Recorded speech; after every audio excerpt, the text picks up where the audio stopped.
All right. Okay. Good evening, everyone. I am Dr. Sheldon Fields, the Associate Dean for Equity and Inclusion here in the College of Nursing at Penn State University.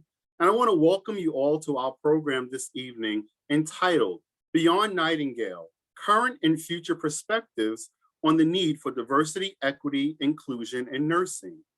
This program is being brought to you in collaboration with the college's Multicultural Student Nurses Association. I want to begin our program this evening by first reading the Penn State University Acknowledgement of Land Statement. The Pennsylvania State University campuses are located on the original lands of the Erie, Haudenosaunee, Seneca, Cayuga, Onondaga, Oneida, Mohawk, and Tuscarora, Lenape, Delaware, Shawnee, Absentee, Easton, and Oklahoma, Susquehannock, and Wazani, Osage nations. As a land-grant institution, we acknowledge and honor the traditional caretakers of these lands and strive to understand and model their responsible stewardship. We also acknowledge the longer history of these lands and our place in that history.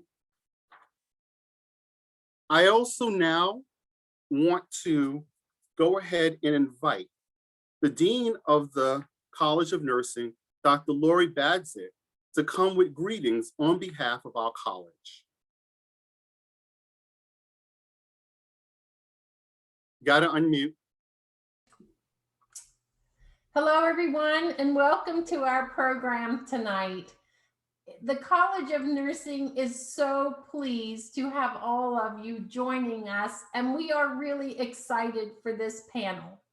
I'm most appreciative of our Diversity Director, Associate Dean, Dr. Fields, for working with our students who are amazing, who came together and created a multicultural student organization, and we lift them up for doing this good work and creating the space for these issues that need to be discussed at our university. I really have worked with a number of the people who are on our panel in different capacities, and I think they will all offer us some real wisdom. I have to call out Dr. Ernie Grant, my good friend and colleague, who I both shared the North Carolina Nurses Association membership. We are both members there at one point in time. I am now in the Pennsylvania Nurses Association. But Ernie and I have also done a lot of work at the national level as key figures at the American Nurses Association over the years. Ernie was very helpful and supportive to me in my work there around ethics and the code of ethics for nurses. And so I'm most appreciative of both his friendship and his collegiality as we have worked on these things over the years. And I know he will impart a lot of wisdom to you. It is really an honor, Ernie, anytime you can have a president of the American Nurses Association come and join your group. And so we are really, quite humbled that you have chosen to spend some time with us. And we really do appreciate you, as well as all the members of our panel and all of our joiners who have all come together really in this time, of increased awareness and determination to promote change around, racism, bias, diversity, inclusion, all of these issues that have really always been important, but through events of our time have really caught our attention. I want to share with everyone, if you're not aware, that diversity, equity, inclusion have risen to the top at Penn State. They are part of our strategic plan. All of you know that universities spend their money, they put their dollars and their energy where the focus of their strategies are. So I have been pleased that Penn State has really lived their strategic plan. if they were not living it, Dr. Fields wouldn't be with us today. You know, nursing did not have someone at a high level fully dedicated to these issues in our college. The university, you know, through some collaborative work with me as dean and with our college, agreed that this was important. And I am thrilled that we have an associate dean. That is the second highest level you can put someone in a college. If you're not going to make them the dean, they're an associate dean. So that's a very high level in our university and our college to be able to do this work. So I would also like to say that our university is also working as we are. We have included you know, diversity, equity, and inclusion in our strategic plan, and we have put it everywhere. And Dr. Fields has made sure that we actually have measurable outcomes around this important work in our strategic plan. And again, I thank him for that effort. Many of you may not be thrilled when you hear the word strategic plan, and we actually have people like that too, but it's necessary, important work for us to view our goals and be able to measure that we are getting there. So, and like us, the university has a similar goal and measures. And if you haven't visited the pages on the Penn State website, you really should take time. There are resources there for everyone. So we have, through our president, a commission to the president around diversity, equity, and inclusion. They have come up with some recommendations, and we have plans that both engage our community within Penn State and our community outside of Penn State. So I encourage you to take time to go to the university website and look at the resources available around educational equity, the strategic plan of the university, and also the Action Together website, which is very informative and even worked to make recommendations around our student code of conduct to make sure that these important issues were included. So again, I'm so thrilled that all of you are here. This is a wonderful evening to be together and to learn from our panel and to share in this time together. So students, thank you for inviting me. Sheldon, thank you for introducing me. And again, thanks to all of you who have joined us tonight.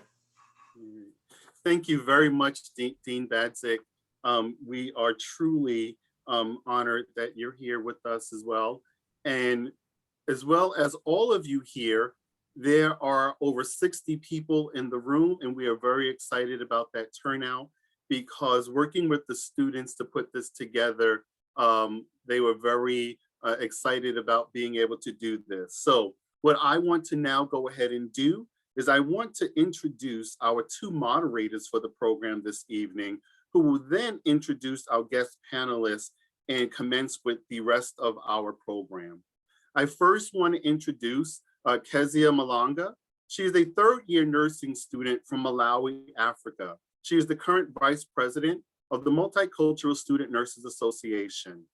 Following her graduation in 2022, she plans to continue her education to become a doctor of nursing practice in midwifery and a women's health nurse practitioner. Secondly, I want to introduce Jessica Satterwaite, who is a fourth-year nursing student from Northern Virginia. Currently, she is co-president with Paola Florence and one of the founding members of the Multicultural Student Nursing Association. She is scheduled to graduate this May and will return to Virginia to begin her nursing career. She has also just been announced as the recipient of the 2021 Undergraduate Nursing Student Service Award. Jessica, congratulations. Thank you. So I will turn it over to you. Thank you for that, Dr. Fields. I'm going to start off by introducing Jessica Hernandez. So our first guest tonight is a second-generation Cuban American from Penn State College of Nursing, graduating class of 2019. Since her graduation, she has practiced her nursing skills in both urgent care and surgical cardiovascular intensive care units in Miami, Florida. With hopes of working in a more proactive healthcare system, she is currently in the process of becoming a family nurse practitioner. Please join me in welcoming Jessica Hernandez. You can say hi so that they can see you. Hi, everybody. Thank you so much for having me here. And so then our second guest tonight is a 2014 College of Nursing graduate at Penn State. He has spent his career so far focusing in pediatric oncology, hematology, and bone marrow transplant, and has recently transitioned into a clinical coordinator position. He is currently active in Penn State's mentoring program and network platform Link, as well as a member of the Penn State College of Nursing Alumni Society and Board of Directors. He is the current vice president for the Association of Pediatric Hematology and Oncology Nursing and is currently working on his Doctor of Nursing Practice degree in nursing leadership. Please welcome Matt Icing. Hi, everybody. And I'm going to pass it to Kezia to introduce our next two. Hi. Tonight's third guest is a Penn State Bachelor's of Science alumnus graduating in the year 1987. Throughout her extensive career, she has worked in medical surgical, maternity, home health, pediatrics, and hemodialysis nursing, and also has experience working in healthcare business. She is board certified by the American College of Healthcare Executives and holds certifications in healthcare compliance and healthcare risk management. Please welcome Ms. Karen Hawley. Thank you so much for that introduction. I'm so happy to be here. Thank you. And lastly, our last guest is the current and first elected male president of the ANA. He has more than 30 years of nursing experience and is internationally recognized burn care and fire safety expert.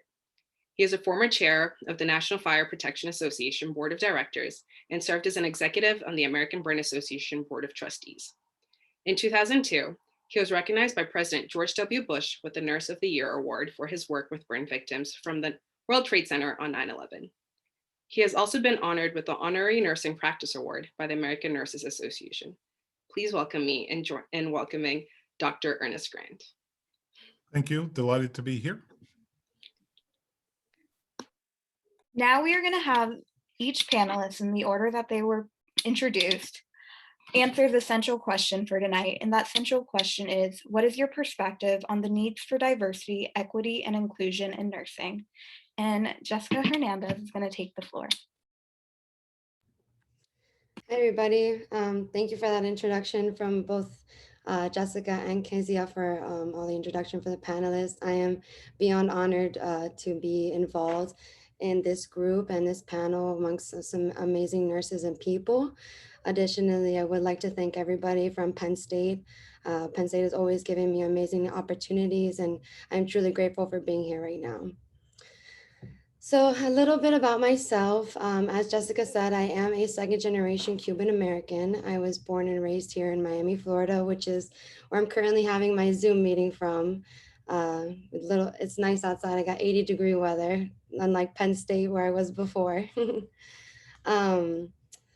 So when Jessica asked me about doing this panel on diversity, equity, and inclusion, I kind of had to sit back and ask myself, you know, how have I felt my experience has been through Penn State and through my current nursing career? When I first thought about this, I really truly didn't think, like, coming from Miami, being a second generation Cuban American, that leaving to Penn State was the situation that I found to be the most culturally submersive. It actually was moving back home here to Miami to start my nursing career. So when I first moved back home, I was, struggling looking for jobs. I didn't really know where I wanted to go. I wasn't really sure what kind of nursing I wanted to do. And I brushed across this urgent care job for this company, this private health company called Little Medical Centers. And I applied and I got it, and I just kind of went with it. I didn't really think a hospital job was for me at the moment, so I went with that urgent care job. And the reason why I'm bringing this up is because I was a needle in a haystack there. being Cuban American and living in Miami, it is a melting pot of Hispanics and Latinos and everybody, all cultures here. But working for that urgent care, everybody who worked there was an immigrant from Cuba. They kind of were all born in Cuba and they came over to America. And I guess, you know, through relations, it's a family-owned company. Everybody kind of like was part of that company. So needless to say, I was the only one who spoke English, and I had a little bit of Spanish. I learned everything from Penn State in English as well. So on my first day, I was like, oh my gosh, how do I even say tachycardia in Spanish? And I was so nervous, and I was like, I'm gonna stick out like a sore thumb. But honestly, that experience has to have been the best thing that I could have done for myself. Everybody in there welcomed me with open arms. They didn't care that my Spanish was a little bit broken. And even the patients, when I would go and triage them, you know, we would make comments and joke, and they would talk to me in Spanish, I'd respond in English. And it was a great, welcoming environment for me to learn and to grow. After I did 8 months there, I still currently work there per diem. I moved over to a hospital job. And it was from that experience that I decided what I want to be as a nurse and as a person is someone who can make other people feel that way in any other environment. So moving over to the hospital, I've taken that experience with me and hope to give it to other people. I think nursing in itself is very diverse. You have so many different roadways you can take. You know, as you can see, everybody has different goals, everybody has different experiences. So in nursing, it's a very diverse profession within itself. So never are you really going to be set in a situation where you find yourself, you know, completely similar to somebody else. Everybody is different. And inclusion is super important, especially in growing as a nurse and as a person in general. Additionally, I see inclusion as well as being included in the healthcare team and with other healthcare multidisciplinary professions. You know, using your voice to be, look, I'm the nurse. I worked very hard to be here, and I'm going to use my voice because I should be included in the conversation. And you know, it is, you know, our patient and our care revolves around them. So when I think of inclusion, not only do I think I'm going to include other people within my practice, but I'm also going to put myself in the situation where I can advocate for my patient at all times.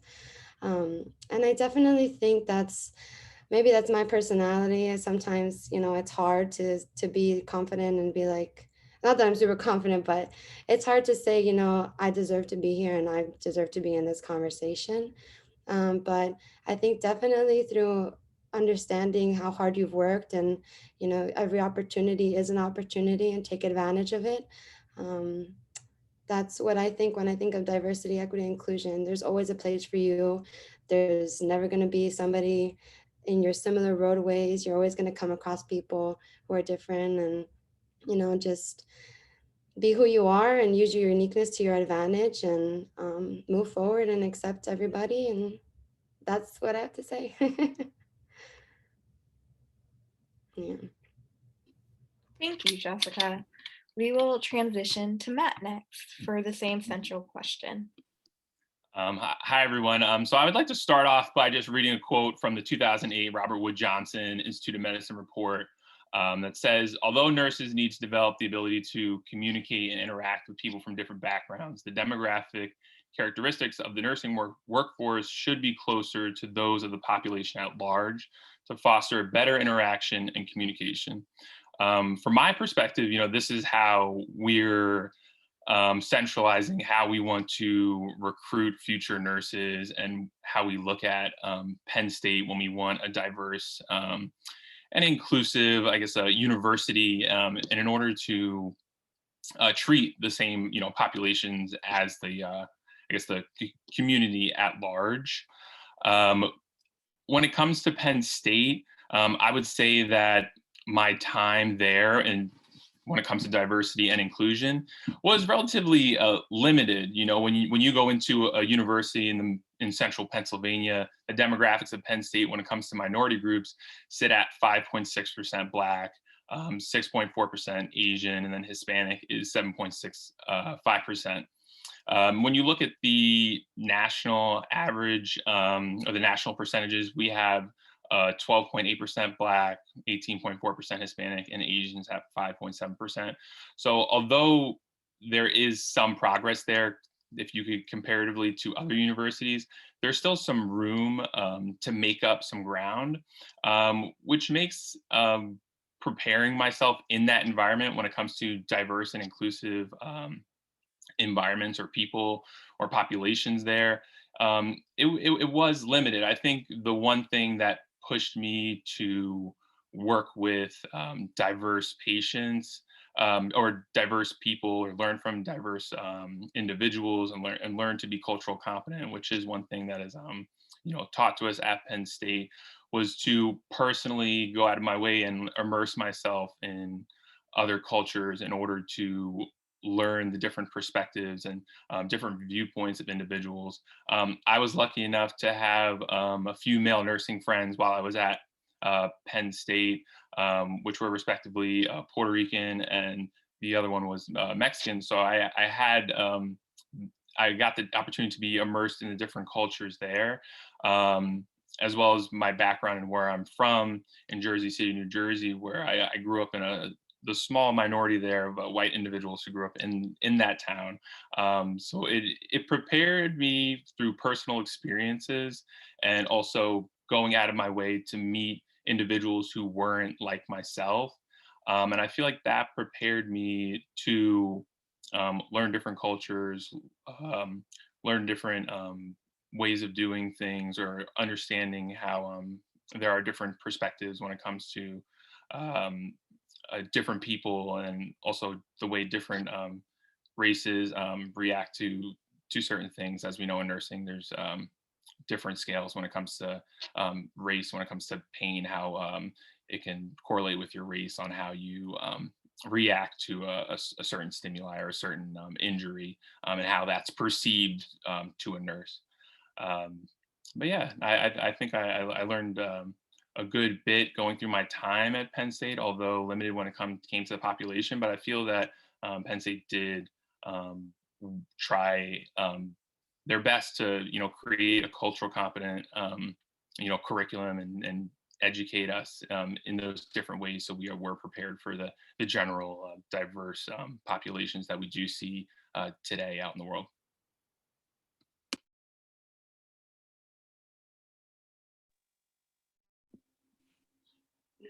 All right. Thank you, Matthew. Now we're going to go on to Miss Karen Hawley for the same question. Thanks, Kezia. Let me see if I can, all right. The host disabled the participant screen sharing. I wanted to share my screen. Okay. Have a little presentation.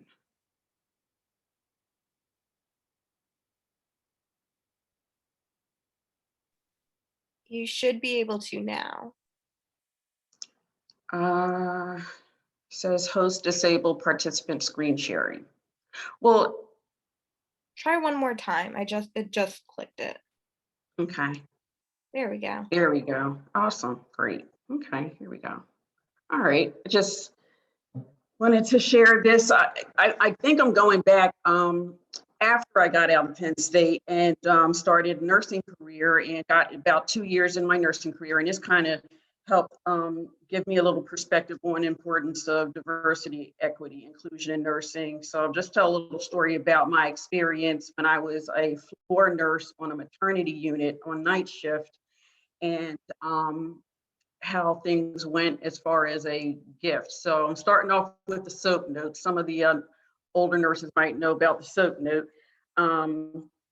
What was going on at that time? It was around Christmas time. So the word out on the street was that the chief nursing officer was going to be distributing calendars to all the nurses as a Christmas gift, and or a holiday gift for that matter. And everybody's really excited because, get a new calendar, you hang it up on your refrigerator or whatever. So the calendars were forthcoming. So they did deliver the calendars that evening, probably at 2 o'clock in the morning, while I was, charting in the patient chart.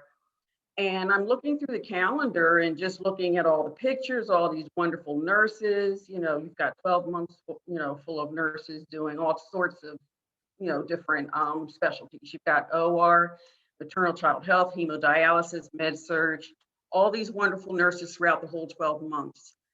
No nurses of color, no male nurses, no nurses with physical ability limitations, no nurses wearing a hijab, you know, just, you know, just a homogenous, white female nurses. So I was like, that doesn't look like who's working here at our hospital. So obviously I said, they just don't understand that we've got a whole bunch more people here working here. And I think that needs to be brought to their attention. So I ripped out a piece of progress note paper and I start writing a little note to the chief nursing officer lady. Dear chief nursing officer lady, this calendar's really a nice thought. I would love to see people who look like our real workforce represented throughout the calendar. I think it would be, it'll be a good ode to those who really put their heart and soul into the profession and, really connect with these patients and just, reflect what we have really going on here. We've got a little bit more to celebrate as well as, just nursing itself, but everybody else who's included in nursing. So sent her that note on an inter-office mail or something like that. And she wrote me back a letter and was calling me. And I think I caught her off guard. She's like, I'm so sorry. I'm certainly cognizant of, the colorful workforce that we have here, the people who put in the work, but it's not just about the ethnicity, it's about different religions, it's about different physical limitations, it's about all sorts of things that make up the workforce. We're just not all the same type of people. And I just wanted to bring that to her attention. And I think after, having that discussion with her, as well as receiving the written, apology letter from her, it kind of stood out. Oh, okay, next time we'll do better. We'll have a better calendar and we'll be more reflective of our workforce. So that was my first experience with, trying to understand, hey, we really need to reflect who we are as nurses. So, and then I was thinking about what's going on now with the COVID-19 pandemic. So now we're going to the SBAR note approach. This is electronic health record days, So I think you all were probably aware that in New York City in December, we had a nurse who was a critical care nurse. Her name is Sandra Lindsay. She's an African-American critical care nurse at Long Island Jewish Medical Center. And I don't know if everybody saw her video, but it was just kind of like it stopped in time where you're watching her get the first COVID vaccine for the nation. I believe it was, she was the first one, or at least the first one televised. And it was like, oh my gosh, it was like heart stopping. I was like, this is epic. This is epic. As you know, we've been going through the whole pandemic for the last few months. We're waiting for this mass vaccination because people are getting seriously ill, they're dying. And there's a lot of people who have apprehension, and there's a lot of people who.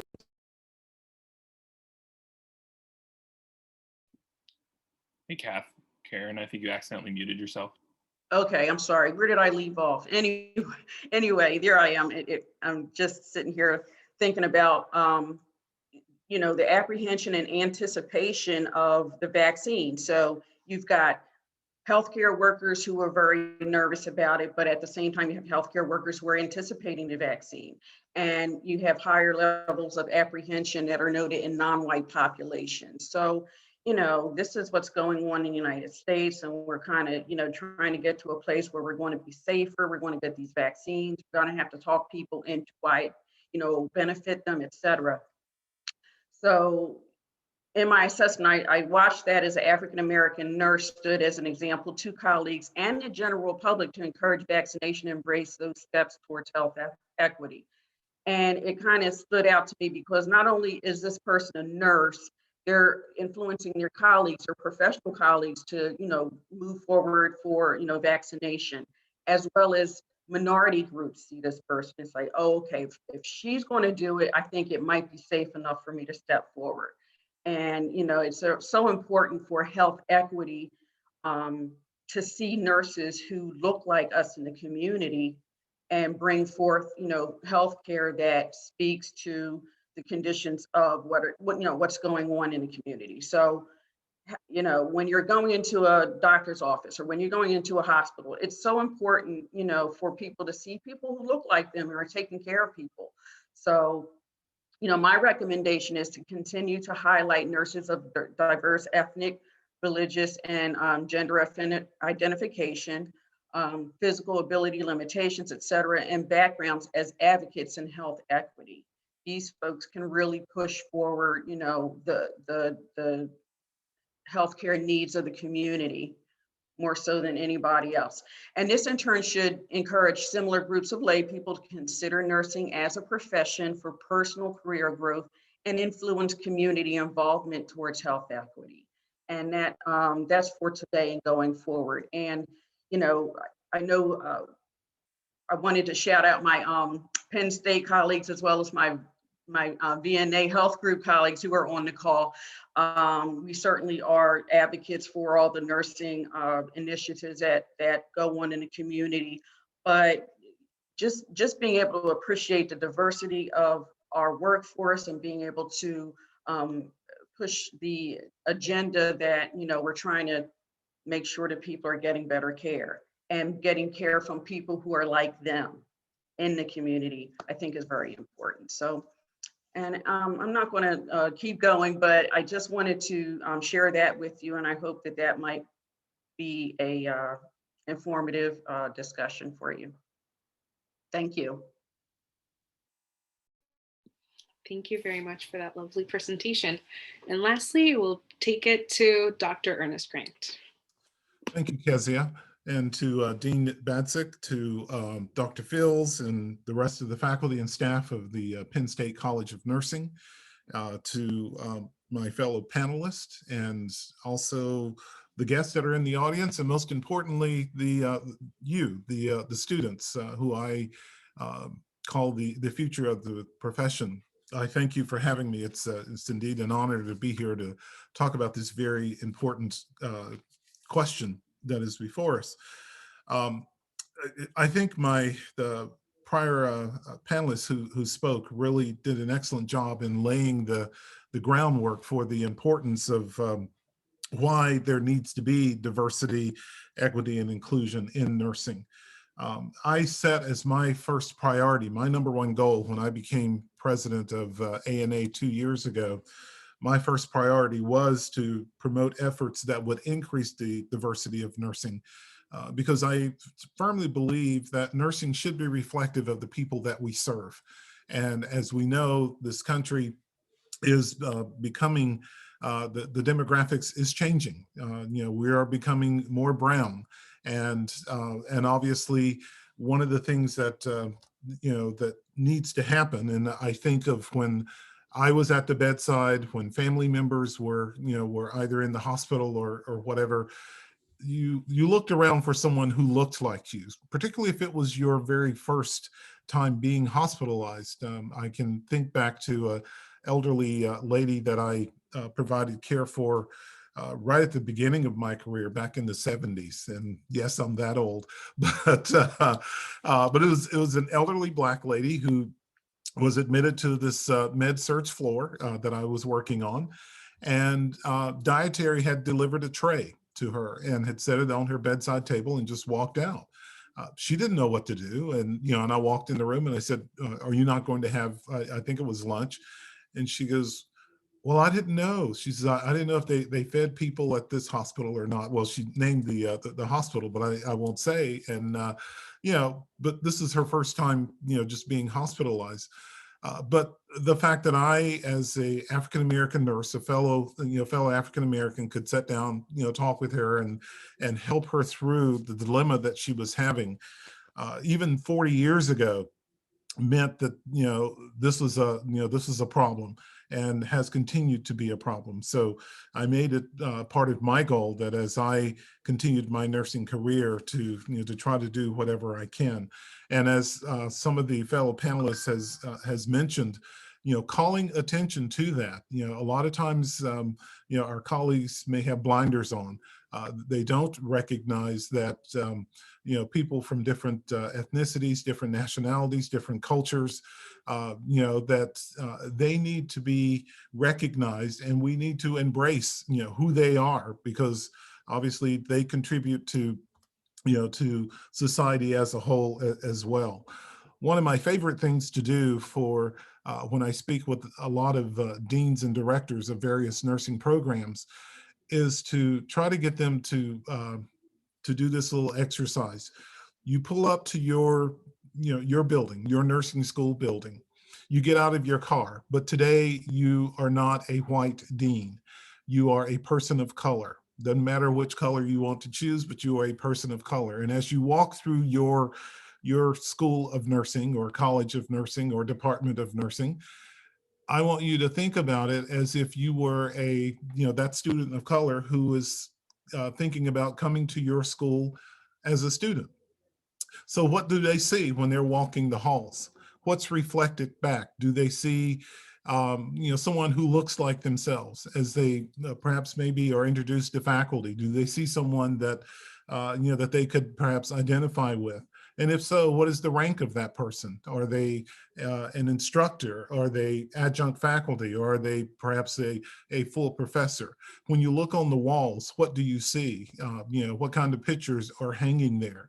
And also consider what resources might you have for someone who may be, a person of color that may not be as privileged as a lot of the students that are there, but you want this person to succeed. And I'm not saying that perhaps there needs to be a particular special emphasis, but I'm speaking to you from North Carolina, which you would think is a fairly progressive state.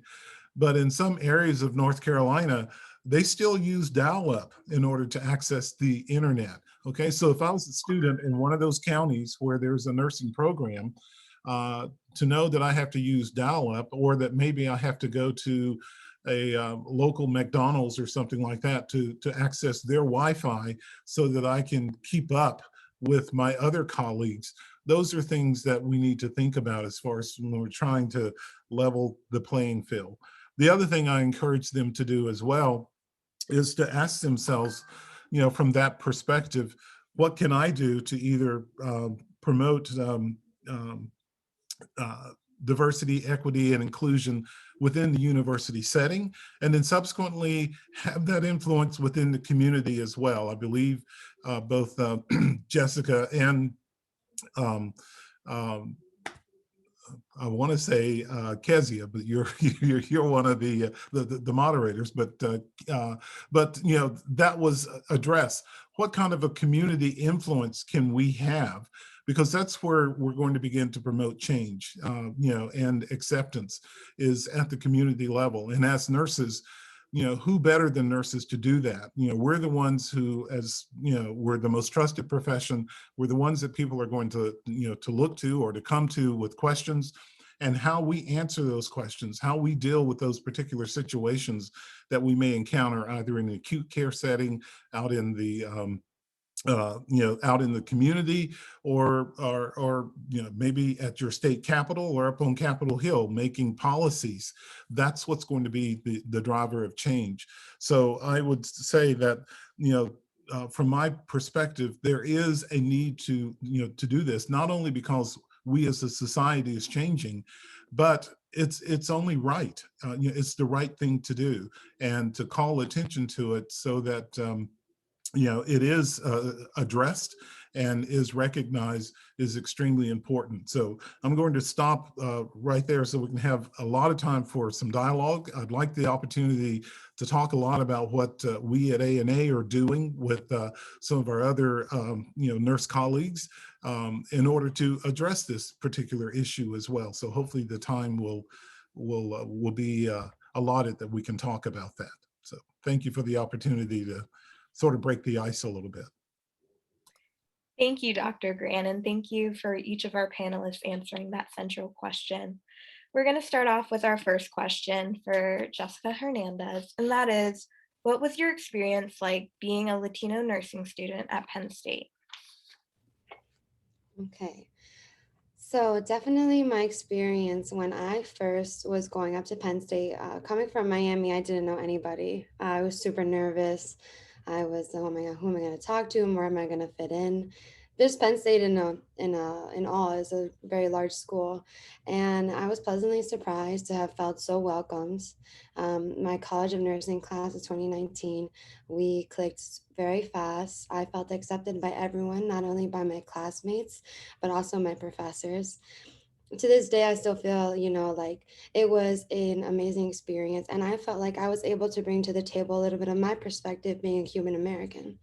I was able to, show people about my family and, how large it is and kind of like tell them about my culture and who I am.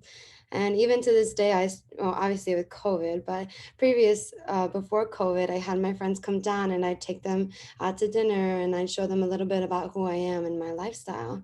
And, allowed them to feel comfortable in my environment as they allowed me to feel comfortable in theirs.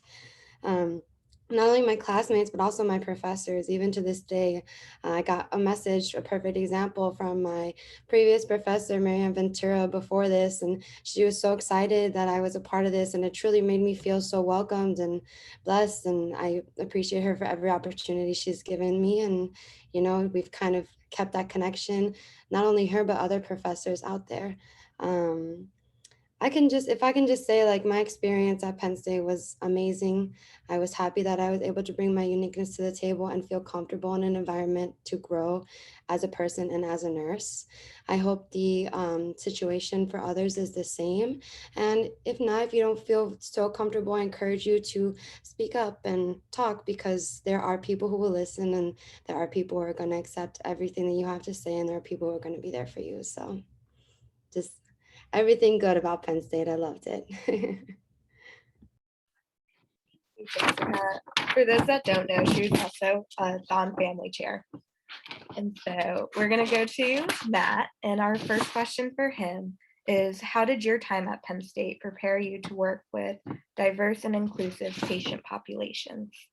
I think I accidentally answered this last time, but so when it comes to Penn State and preparing for diverse and inclusive patient populations, it's very hard, because when you get finally to your clinical experiences, you really like reach out in central Pennsylvania, and you're only limited to certain facilities, and it's hard to really find what I was referencing before, like that population that represents what comprises of like the general population now, and trying to find that in the very small like family clinics and very small retirement homes and Hershey Medical Center. So to prepare for that, I would think it's very difficult to feel like you're prepared for a multitude of cultures. Is difficult. I've had multiple situations where I've worked at certain jobs, being in the oncology field.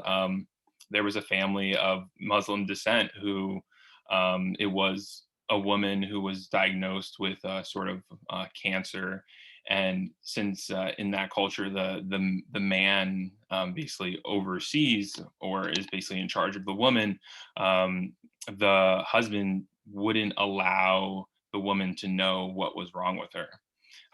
So I was put in a situation where, the entire staff was, where you couldn't even tell someone, what they had or what was going on with them, because someone else was in charge of them.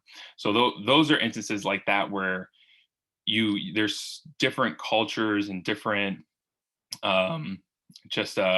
religions that dictate certain practices or follow certain practices, and it's hard to really say that you're prepared for everything that's going to come your way, because you really have to continue to be basically commit to being a continuous learner and constantly learn new things and improving on cultural competence. Even today with, let's say, outside of the healthcare industry, when it comes to like the Black Lives Matter movement, a lot of people need to be made aware of certain things, such as like white privilege, and be more cognizant of the disadvantages of the Black and Brown community and things of that nature.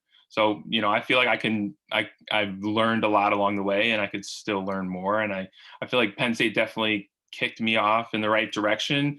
From going into the nursing field in general, you know that you're going to take care of many different people. So you have to learn to progress in a upward trajectory to basically gather everything you can to make sure you're prepared to face the different diverse cultures and patient populations you're going to run into.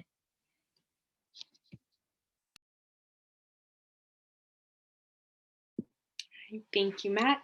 Now I'm going to take it to Ms. Karen Hawley. So my first question for you is, what was your experience like being an African-American student at Penn State in the 1980s? Oh my goodness.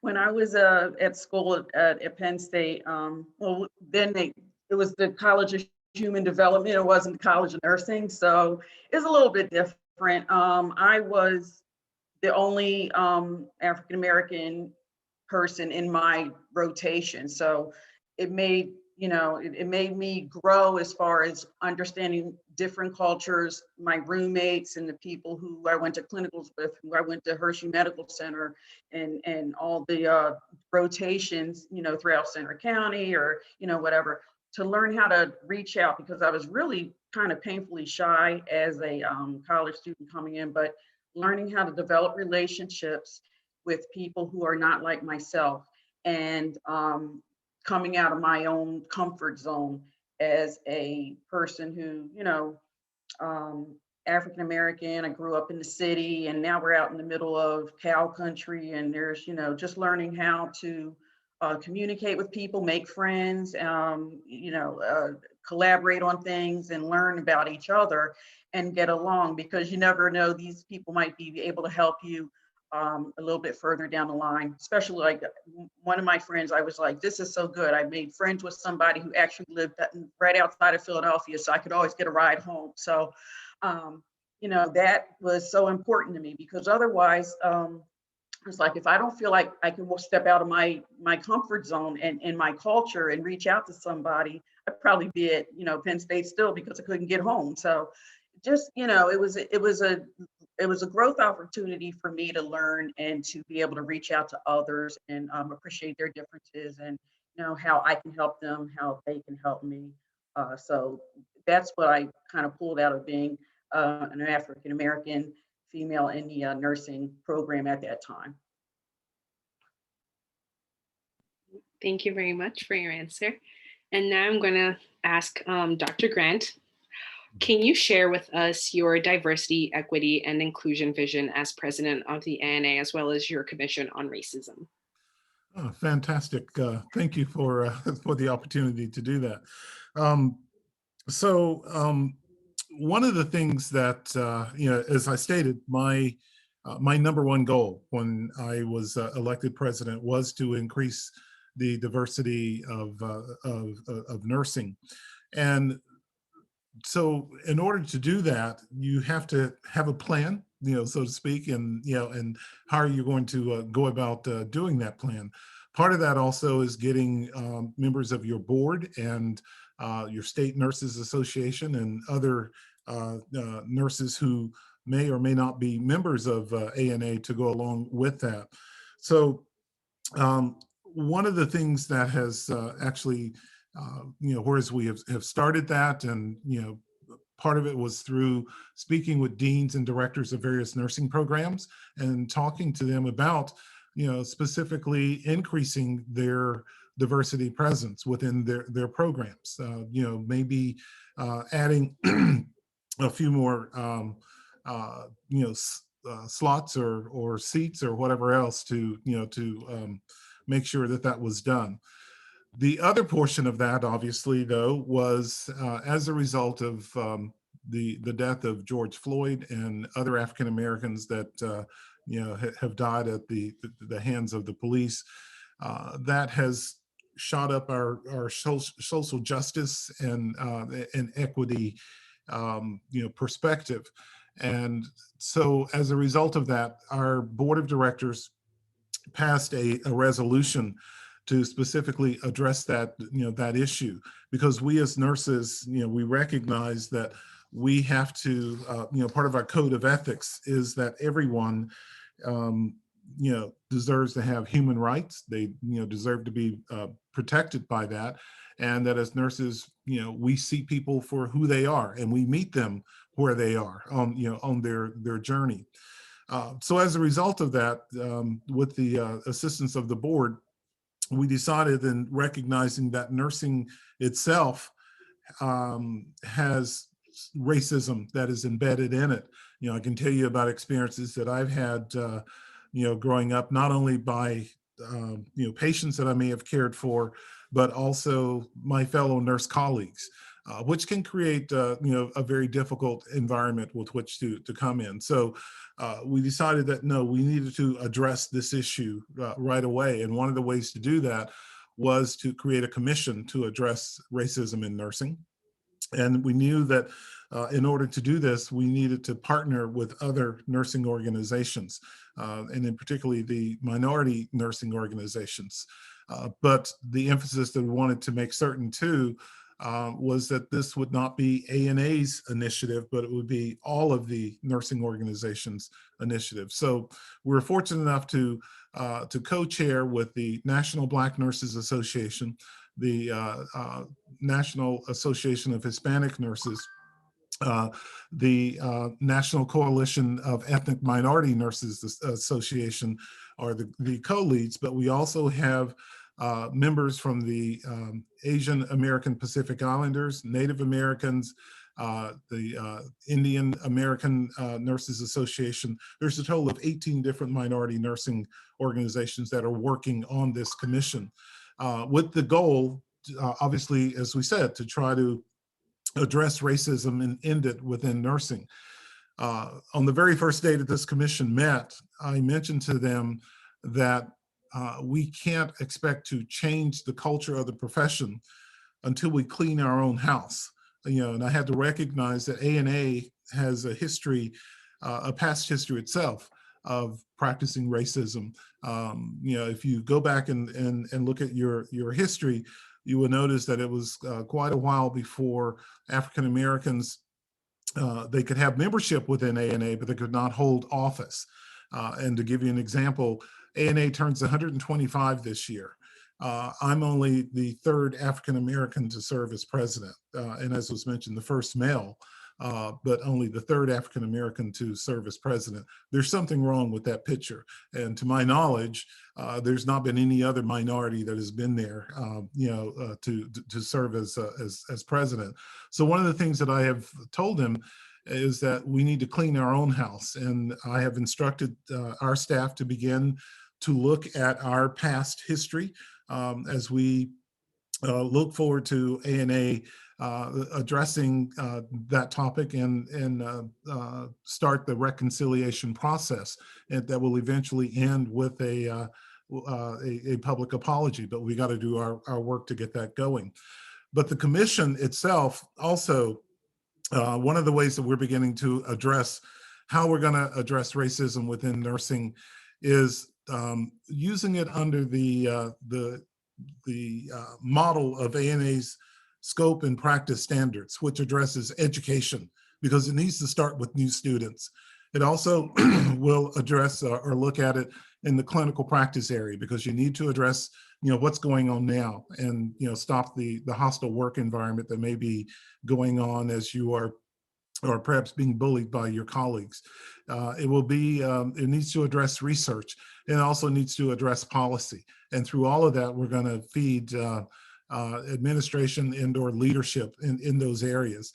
So the commission has only, actually, we just had our third meeting this month, but hopefully by the end of the year, we'll have a document that will begin to promote change, and hopefully will be adopted by regulatory agencies such as the National Council of State Boards or Joint Commission when they come to evaluate hospitals or whatever. If they adopt the standards that we come up with, they can then say to a hospital, we've adopted these standards, show us how you are meeting this. How are you addressing racism?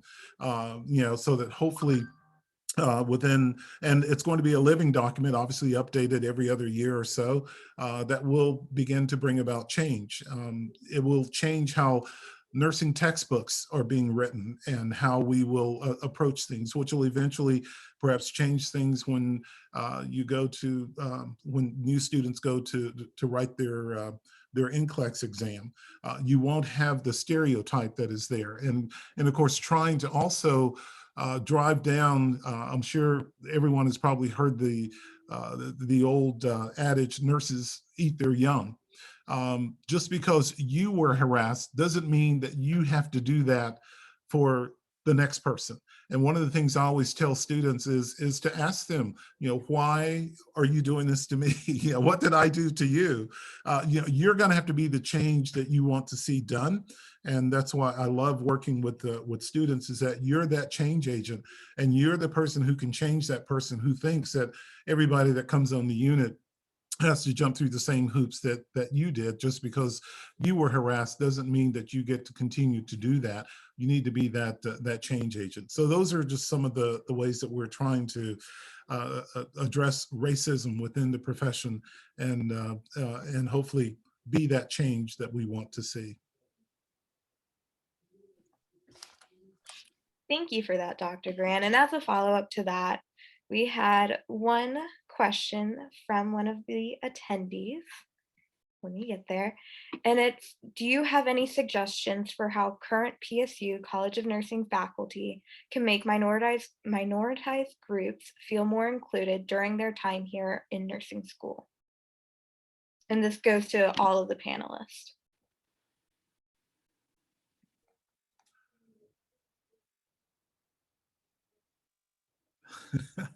Don't be shy, young guys. Since you guys are alumni of the program, I'll let you speak first, and then perhaps I can chime in. I can chime in. Actually, I did want to I did want to answer that question because I feel like it's very important, and I feel as a recent grad, I definitely have some suggestions for not just faculty and students, but just as you as an individual. I think for people to feel more included, you need to feel open-minded and be accepting of others. And the first person who can make this step in diversity and inclusion is you yourself, and how you approach other people. And we have Mr. Grant here, who does so many amazing things for us as nurses, and he does it at so many different levels, and Karen and Matthew. But truly, as a student and just as a registered nurse going out there and as a person, the first step is with you, and to be open-minded, to be accepting, and to, cater to your colleagues as you cater to your patients. You're caring for patients of all different cultures, of all different ethnicities.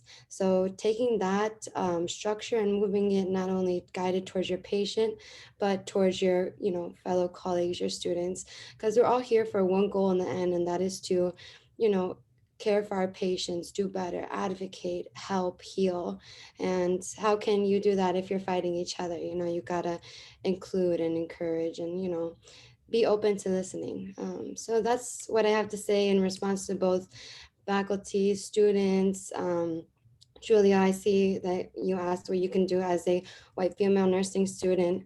I definitely just think go in every day with an open mind, inclusion, and they say nurses eat their young. Just because somebody did that to you doesn't mean that you got to turn around and do it to somebody else. So thank you. I agree with what Jessica said as well. The Multicultural Nursing Student Council, or the organization itself, is a huge, huge step, but it's not just Dr. Fields' job to be involved with minority students. You've got to get more of the faculty, as well as, I don't know if they have teaching assistants in the College of Nursing, but, the people who are in a position of education need to be involved. It's not just students and one, Dr. Fields. It should be the faculty across the board attending, these functions and these meet and greets with the multicultural student team to learn more about what's going on, learn more about the culture, but also just put a presence of educational leadership in the face of multicultural students. So not that it can't just be his job, it's got to be all the faculty's job. I would also just encourage faculty, staff, students, everyone, even the public, to, do an evaluation, an internal evaluation of where you are and what do you think about, whether conscious or unconscious bias. If you have not had the opportunity to participate in those types of workshops, I would strongly encourage that you do. I'm sure Dr. Fields has already done that, though. And think about even just like microaggression. One of the things that sometimes when being a black male, you guys can't see it, but I'm 6'6". Okay, so I recognize the influence that I can have. How they say you never get another chance to make a first impression. So when you are introduced to someone, you see this big giant of a man, especially an African-American man, and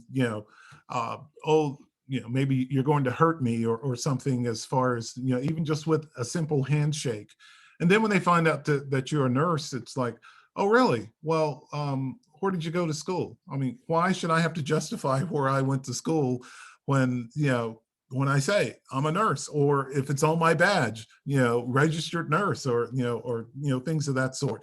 Those little microaggression things, they really hurt, and it sets up a wall to begin with. So, and I've also have heard stories. We're doing some listening sessions as part of the commission's work, and I've heard stories of people who were in nursing school 30, 40 years ago, and they may have been talking about maybe something that may, let's say, for instance, sickle cell anemia, something that's, that is predominantly affects, people of the African-American race.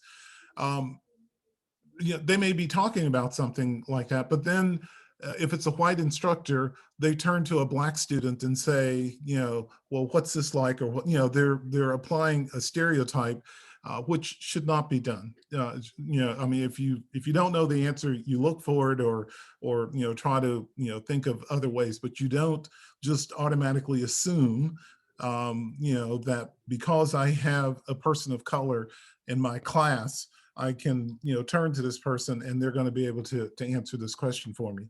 That's, that's not fair. The other thing I would say is, as I said, try to be aware of your unconscious bias, but then also it's important that you, when you see inequality happening, that you stand up for, you address it and make sure, we call it out and call it for what it is, to begin that journey. Also know that sometimes, you may be put in uncomfortable situations, but I think that's a good thing, because it's a way that you begin that journey, and to look inward and say, is it me, or, what is it that I'm doing, and commit to want to do better as a result of that. Yeah, just to a quick minute here, I was actually reading an article from 2014 from Phillips and Malone, and they actually touched directly on this question and pointed out that in order to recruit and retain minority students, you need to focus on academic support, financial support, mentoring these students, and also like working with community partners. They also identified barriers. The lack of minority faculty really affects successful recruitment of these individuals. And other things they suggested was computer literacy, looking at professional socialization, and a supportive environment, because you have minority students that may be the first time attending a university that may need more support than others. Although they successfully attained, admission to a university, doesn't technically mean that they are completely supported and well-rounded as someone who may have more privileges socially and economically more than them. And I think one of the things they pointed out that I thought was very good was the efforts are needed to understand barriers to successful entry and graduation among students who are unsuccessful in nursing programs or who have left nursing programs, like understanding what those students had, what happened with those students and why they left. Because I personally met a nurse at my new job who went to Penn State, and she's a Black African-American female, and she was there for 1 year and she left. And I really wonder if someone really asked her what happened or what was wrong. Was it financial support, academic support, the lack of mentoring, or what? Thank you all for answering that question. This next question kind of goes along on the same line as that, but the country is reckoning with the issue of racism as it never has before. The nursing profession is 80% white. What is one thing you think we can in nursing to become more, what one thing in nursing do you think we can do to be more inclusive? And this goes to all four of you. Does that make sense? Can you repeat the question again, please? The country is reckoning with the issue of racism as it never has before. The nursing profession is 80% white. What is one thing you think we can in nursing do to become more inclusive?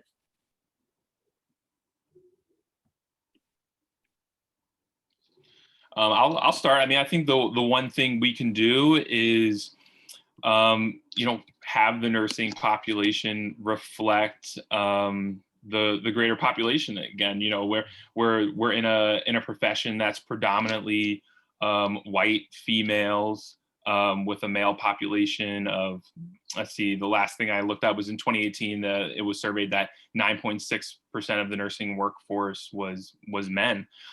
So going out there and identifying the barriers to recruit men and minority groups that can reflect the population and be able to identify what the barriers are.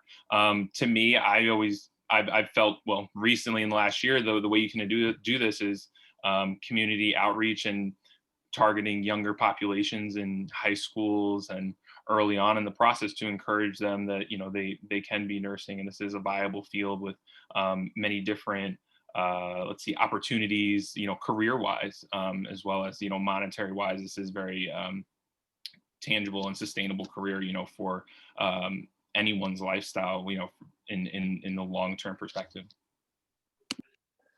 If I could tag on to what Matthew has said, one of the best ways to do that, and this is something that I do, another organization that I belong to, we have adopted an elementary school, and we go in there and help these young kids.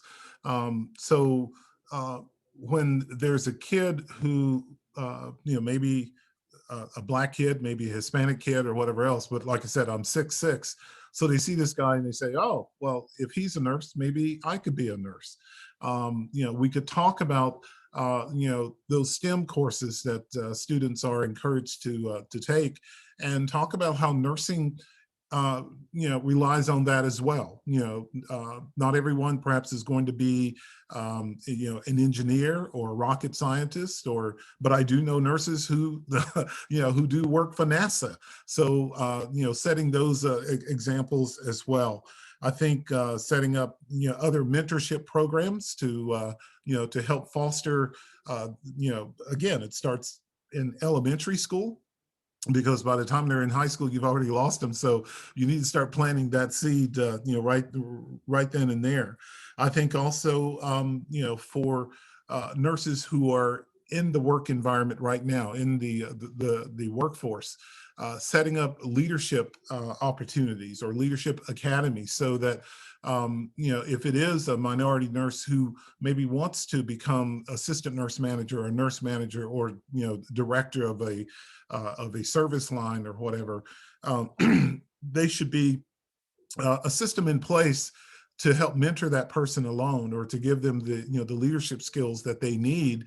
And that sends a huge message to the other minorities that may be there. Also, it has that person committed to stay at your organization, because they're more likely going to think, I'm part of the family. They've invested in me. I want to give back by being the best leader, or the best director or assistant director of nursing, or whatever else that I can be. But again, it takes all of that to make sure that that investment is going to pay off. Because believe me, people are on the outside looking in. And again, if they don't see any opportunities or they don't see themselves in positions that, other than perhaps in maybe, just providing direct care, that sends a huge message about the philosophy that your institution has, in more ways than one. Also, when we're getting out to recruiting people in churches or high schools, one of the things that we know about nursing is sometimes you just got to take things in small bites. So if you start with a 2-year program and you're able to get your RN then you can stretch out to a 4, to get your bachelor's degree thereafter. So sometimes people, can enter the profession a little bit sooner, and then work towards their BSN and then the master's and then the PhD, et cetera. But sometimes people want to be able to get into their career sooner rather than later. And we don't want them to be deterred thinking, I can't be a nurse because I got to be in school for 4 years. Well, just take the 2 years and then start there. And then you can advance to, a 4-year degree and then decide whether you want to go on for your master's or your, extended education, because that's one way to get more minorities into the nursing field.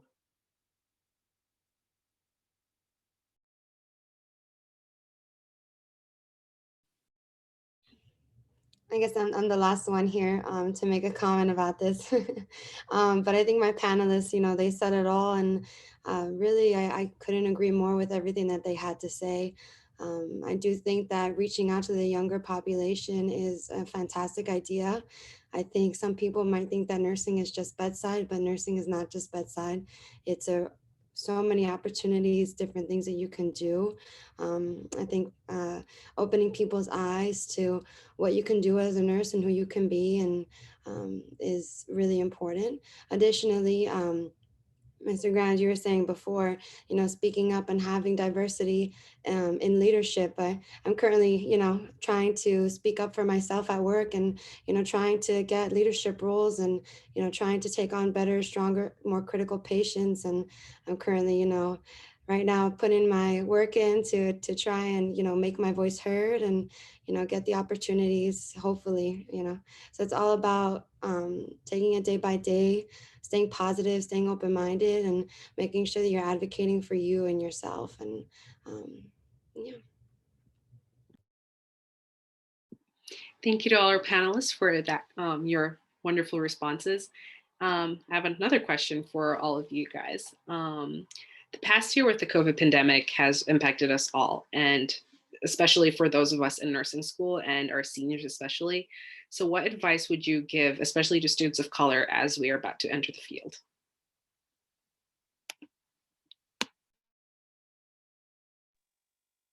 I'll start. If you're, you're saying if you're already a nursing student, what types of things that you might want to jump into as far as getting started in the field. One of the things I realized when I was in probably my senior year was my roommates were doing externships or internships at the hospital. They were doing, overnight shifts and being on the floor and getting experience before we were getting ready to graduate that spring. And I was like, oh my gosh, I had no idea that was going on. And I think that is so valuable when you're getting that hands-on experience. So, if you have the opportunity to do an internship on a floor before you graduate, you want to watch a nurse hang a unit of blood. You want to watch them start an IV. You want to watch them dress a complicated wound, IV push a drug, perform an EKG, review medications and how they affect a disease state, et cetera, that sort of thing. You want to observe and learn from somebody before you step out into the real world and start to get a job, because that'll give you a leg up as far as moving into your first job. I think that's very valuable experience. And also, as a student nurse, you want to, I think that the social platform LinkedIn is a great opportunity to reach out to other resources, such as maybe the hospital you want to work at home, or maybe the cultural nursing society that you want to join, and other student nurses as well.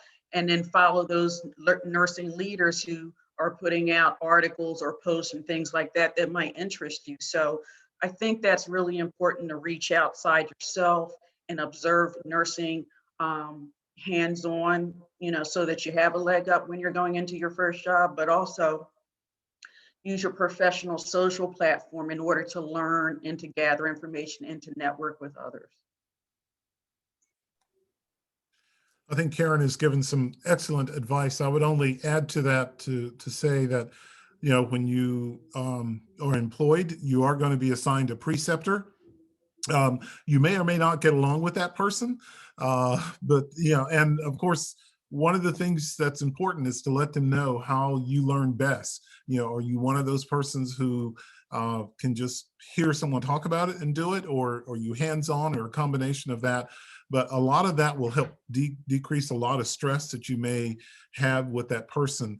The other thing, and if it doesn't work out, I would not be afraid to speak up and go to the nurse manager or whoever and say, I don't think this is working out, or whatever, or let's have a come to Jesus meeting, if you will, and and see why why our personalities may be different.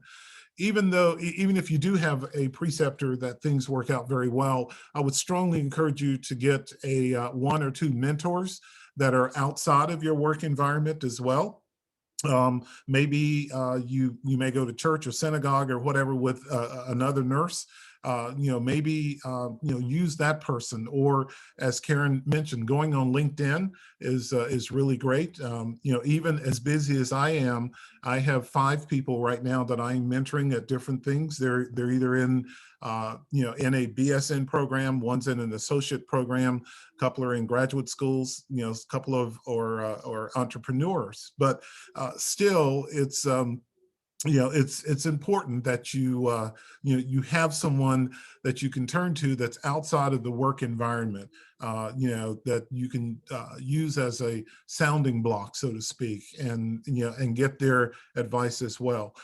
Karen also gave a great piece of advice. I think it's important that everyone join their professional nursing organizations.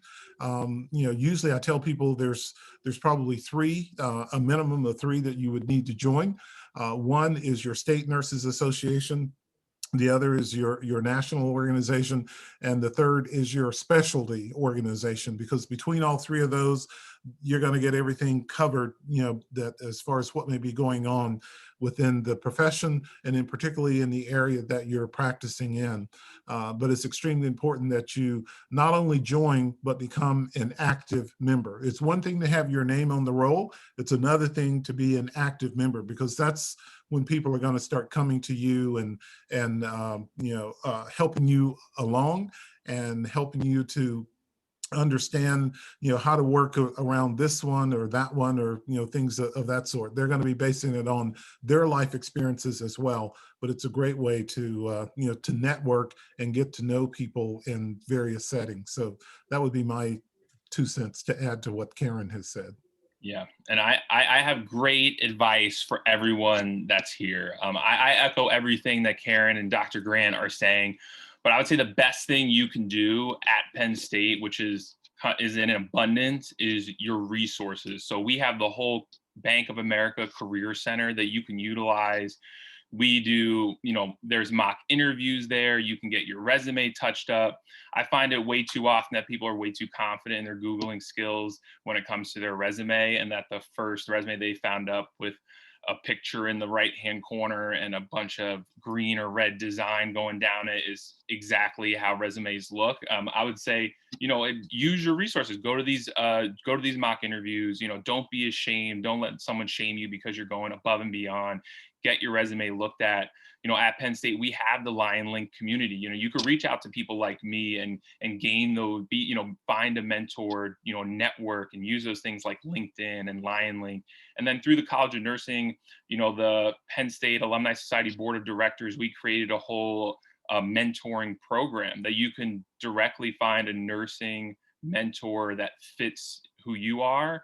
And, depending on what you do, that person can stay with you for as long as you choose. I say it a lot of times as a mentor, once people find jobs, it's like they fly away like a dove, you know, they're like, oh, like this beautiful product, but you know, it's your choice. You can stay with us, and you know, we're always here, and we know we choose to be mentors because we want to help you and point you in the right direction, whether it's now, you know, early in your career or later. You know, we're always here as a resource that you can utilize.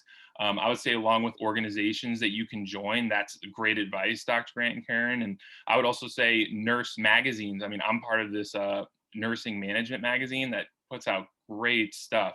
And then when it came to oncology, attending conferences, I always thought that was great. Going to conferences, getting paid 3 days to go hang out and look at some poster boards that you may or may not be reading, but it's still a fun time. And, you know, you can use those resources, and that's another platform to network, have fun in your career, and grow. I couldn't agree more with Matthew when he says about the references. I actually couldn't help but giggle a little bit because my headshot for this panel is actually from my mock interview at Penn State that I did at the Bank of America Center. So, you know, those resources are great. And when I went to my first interview, I felt super comfortable and ready. But definitely, I think I have more of like a bedside advice, and more of like a when you start your first job. I did start in the hospital mid-pandemic. I was ICU, my whole floor was doing COVID. Now we came back, we're surgical side. But what I would say is communicate with your preceptors, make sure you're comfortable. That's number one, because you're not gonna excel if you're not comfortable. Because then to be comfortable, then you can become confident. I would always ask questions, never feel like it's a stupid question or a silly question. You know, always ask questions, be confident in your things you know you're learning, and your preceptor should understand that. And additionally, I always say to everybody, I actually just started precepting as well, be a yes person. I don't care if you put in a Foley 10 times, if we got to put in a Foley, let's go put in a Foley. You know, practice your skills, ask questions. Don't be afraid to get in the conversation with the physicians. You are a part of the team. And, you know, the only way that you're going to exceed and you're going to excel is if you keep pushing yourself and you keep, you know, trying to learn. You're gonna, you know, make some mistakes here and there, you know, small mistakes, but you're gonna learn from them and you're gonna keep growing. But super important when you get out there for your first nursing job is feel comfortable, and then you can grow from there, and never be afraid. So yeah. Thank you. And just to add on to that same question, we see that there's a shortage of PPE during this pandemic, and also that a majority of the nurses who have died from COVID are disproportionately of color. So with that in mind, what other advice would you provide for students of color who are about to enter the workforce? I definitely, just to kind of start where I finished off here, like I said, advocating for yourself. You know, you're putting yourself at risk every day, especially at the bedside now with COVID. We've had some patients come over to our side who never got a negative test, and you know, I had to fight for an N95 to walk into the room. And I definitely think that just speak up and advocate for not only yourself but your fellow nurses. Some people might not want to, you know, talk to the manager about it and just be like, you know, it's my safety. I think PPE, you know, the gowns change every week because, you know, they're going through different suppliers, but there's usually always gowns. N95 sometimes might be hard to come by. Now they're okay. Everything is back to normal. But I definitely think just speak up and feel comfortable with where you are. And if you don't feel comfortable, have a conversation with somebody. But never put yourself in a situation where you're the one at risk and, you know, you're the one who is going to have the negative consequences of a situation where you should be appropriately protected. I would agree with Jessica's statement, but I would like to add from a national perspective. ANA just released a survey, actually a couple of weeks ago, where we surveyed a little over 22,000 nurses across the country. And actually, we've been doing these pulse surveys every other month since COVID came to our shores. And the PPE shortage has consistently been up there, and there is still a shortage, less than what it was, you know, because when President Biden, you know, came into office, he did implement the Defense Production Act, which in other words, it sort of like federalized a couple of plants and said, you will begin to, to make more PPEs, particularly the N95 mask. So one of ANA's concerns has been and continues to be is that the those N95s were designed to be used once and thrown away, and we recognize that we're in a crisis, and so that they had to be worn multiple times. But we don't want that to become the new standard. And one of the ways that a lot of hospitals and other facilities are saying, oh, we have a 2-month or 3-month supply, is because they're still requiring their employees to wear them multiple times and then sterilize them and then wear them again. That is something that we have been advocating should cease because of the fact of there have been a couple of studies that have begun to show that maybe the loss of integrity after so many sterilizations that these things will go through, and we're still concerned about the health and safety of the individual. So we're always advocating that hospitals should have enough of a supply that we shouldn't have to be wearing those multiple days in a row, and that they are fitting you properly. A couple of times we've actually have the previous administration, we had to alert them of I believe at one point it was 100 million masks that they had bought, but they were not compliant. And so imagine if these masks have been distributed, and nurses are putting these on, but they couldn't get a good seal. You're walking into a room where a patient is actively shedding this virus, because remember, it is a respiratory virus. If you didn't get a good seal and et cetera, thinking that you did, you could increase the potential that you may get COVID as well. So you always want to be thinking about your health and safety as well. And yes, anytime that you do not feel comfortable or whatever else, look at the policies that your facility may have as to how you can go about addressing that and getting that taken care of.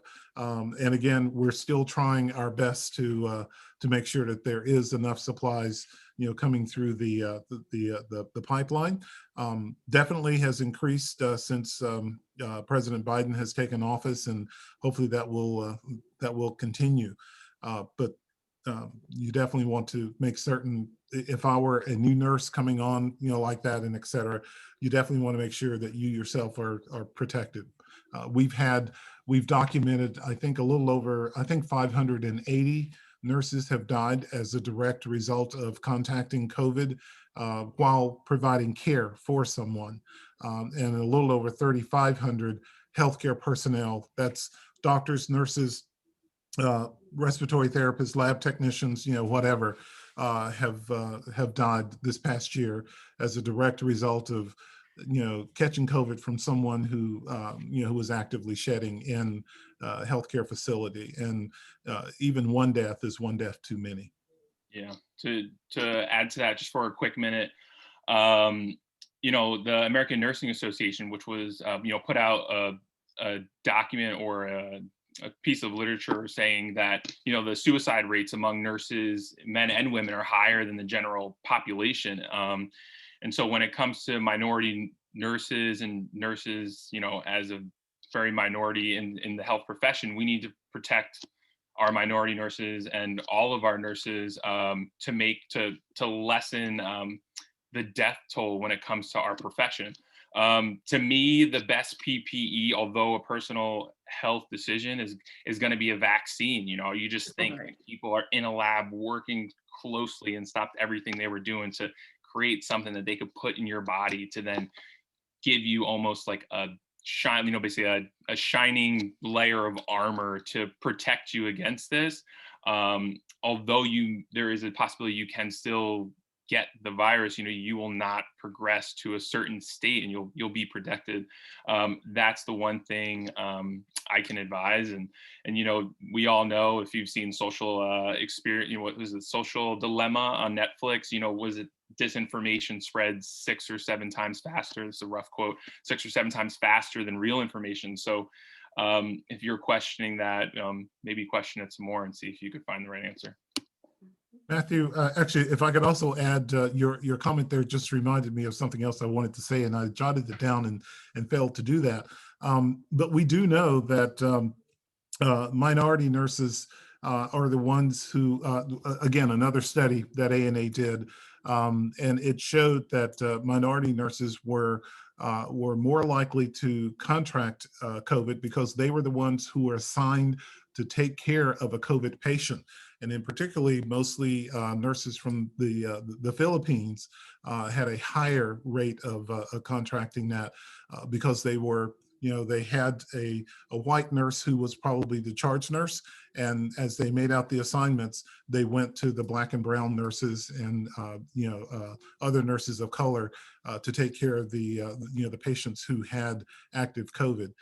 So again, in some cases, these are some of the times you want to stand up for your rights and say, why is it always me? Why, looking around, what about other people? Things should be, spread out evenly, not just because of, the fact that this, this person who is a charge nurse may have made that decision. I would question that. Okay, I'm going to jump in here. We are about the end of our time, but we wanted to ask, what is the one thing you'd want all of the attendees here to take away from this entire event? And we'll start off with Ms. Holly because we didn't get to you this last question. I think the cultural education, social understanding of, the diversity, the importance to diversity in nursing, understanding that you need people who look like the general population to take care of people. And also, again, with, get the vaccination if you can. Matthew stole my thunder because I was just going to say it's a personal choice, but I think that's very, very important right now. And to continue to, reach out for resources and observe those professional nurses who are in the practice, and so that you are prepared to walk into your new job.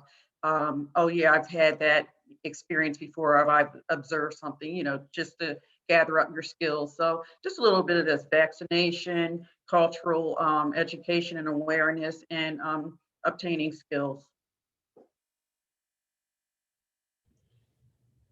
I'll go next here on this final question. Definitely, I think one thing that I hope everybody takes from this is, seeing diversity, inclusion, and equity within yourself and how you are open to other people and accepting and inclusive. Always be open-minded, always be willing, and always be caring and positive.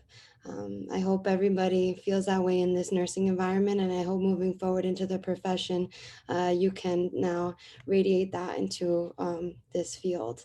And if you ever need anything, if you ever need help with something, have a question, want to talk, you always have me.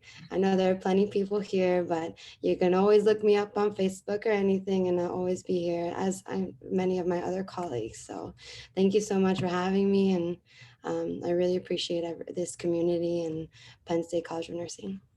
Yeah, to finish off, I would say there's a couple bullet points I wrote down. Was like Dr. Grant said, is put yourself in someone's shoes. When it came to his analogy, when it came to, if you're a dean rolling up to a university, just envision yourself, how would you feel if you were like a Black student, or, walking through those halls? Are you going to see someone like yourself? To sort of piggyback off that, I've started to, whether it be like someone's attitude or the way someone's acting, if it, whether it be a person of color or not, put yourself in their shoes and envision how they would feel. Like, take a second to think, how would you feel to be the only Black nurse on your unit, if there is one, or if there might be multiple? What does that feel like? And I think that really puts things in perspective if you kind of like imagine that. Also being a lifelong learner, always, striving to learn about diversity and being cultural competent, and being part of organizations such as the American Nursing Association, and being part of the Penn State Alumni Society and our DEI committee, and making sure that you're learning about all these things to make sure you're creating this diverse and equitable and inclusive environment. Also understanding and championing diversity, whether it be in your workplace, within your family, or your friend group, or just being out. It doesn't have to come to a point of defending it to a point of aggression, but you can be knowledgeable of the fact and promote diversity and really take ownership of that. And then use your resources, especially the ones right here at Penn State. There's so many, especially in the alumni society that you can be a part of. And I think that really puts you at an advantage when you know your resources more than someone else, because you can be more prepared and you can be more ready and be able to take on, I guess, create more availability when it comes to jobs and opportunities for yourself. I would say, this is, I just did the calculations. This is my 45th year as a nurse. And there is absolutely nothing that I would change. As far as, there's a lot that I would change, but let me put it this way. I never regretted going into the nursing profession, even with all its, it's good and it's bad. But for the students that are out there, as I stated before, be the change that you want to see. You really do not realize the power that you have. And I hope that you would begin to recognize that and start that change process. And as I saw someone put in the chat some time ago, it just goes down to the one of the commandments: treat others as you would want to be treated. So I think that's a good mantra to live by. And I'm going to end this here, and I want to say thank you all for coming, and thank you to the panelists. I'm going to turn it over to Dr. Fields afterwards, but thank you to the panelists, especially our alumni and Dr. Grant. We have appreciated having you so much, and thank you all for sharing so much knowledge with us and the use of mentors throughout our college career. Dr. Fields? Yes, thank you all. I actually want to thank both Jessica and Kezia for doing a absolutely fabulous job of moderating and being flexible. It's been a pleasure to work with the students to bring this program to you all. This was not all my doing. This was a lot of their work. On behalf of the College of Nursing here at Penn State, thank you all for your time. And on that note, we're going to end because we are 7 minutes over, but we will bring you some additional programming. Everyone have a great evening. Bye, everyone. Thank you. Have a good night. Take care. Bye-bye. Bye, thank you. What a great job. The recording has stopped.